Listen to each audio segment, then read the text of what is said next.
ராம் நாராயண் ராம். ஒரு முறையிலேயே உணவு இனிப்பா கசப்பா உப்பா என்று தீர்மானிக்கலாம்.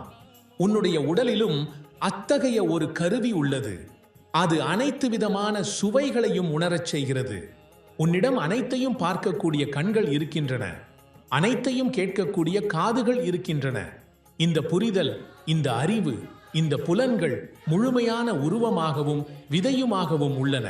இந்த விதை முளைக்கப் பெறும் தருணம் வந்தபோது, மனதின் கட்டுப்பாட்டில் அது மலரும் போது, நீ உணர்வாய் நீயும் இந்த உலகமும் ஒன்றே என்று. இதை புரிந்து கொள்ள எதுவும் தடையாக இருக்காது. பூஜை மற்றும் பல சமயச் செயல்களில் கட்டுண்டு நாம் மிகப்பெரிய தூரம் சென்று விட்டோம். உடல் ரீதியாக நமது உண்மை பாதையில் இருந்து பின்தங்கிவிட்டோம். இந்த பழக்க வழக்கங்களில் சிக்கிக்கொண்டால் எந்த பயனும் இல்லை. ஒவ்வொரு செயலின் உண்மையான நோக்கத்தை கண்டறிய வேண்டும். இதையெல்லாம் ஏன் செய்கிறோம்?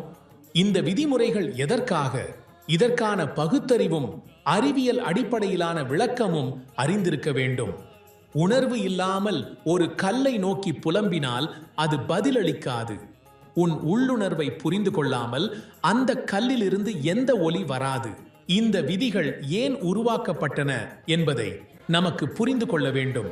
இன்று பெரும்பாலான மக்கள் உண்மையான ஆன்மீக அனுபவத்தை இழந்துவிட்டனர். ஆயிரக்கணக்கான ஆண்டுகளாக நாம் மேற்கொண்டு வரும் இந்த முறைகளால் உண்மையான தரிசனத்தை அடைய முடியவில்லை. ஏன் முடியவில்லை என்பதை புரிந்து கொள்ள வேண்டும். ஒருவேளை சத்தமாக கதறியும் தலையை பொத்திக்கொண்டும் இதை அடைய முடிந்திருந்தால் அது வேறு விஷயம்.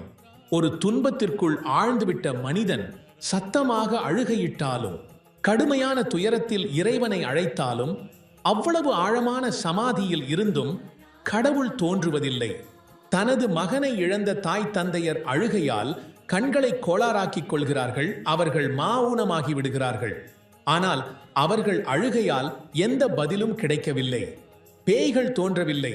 அவர்களின் மகன் திரும்பி வரவில்லை. ஒரு கட்டுப்பாடு உள்ள ஒருமைப்படை முறையே அவசியமானது. யாரை நினைத்து கவனத்துடன் அழுகிறோமோ அவர்கள் எதிரில் தோன்ற வேண்டும். முழுமையான மனக்குவிப்புடன் யாரின் தியானத்தை செய்கிறோமோ அவர் கண்டிப்பாக வரும்.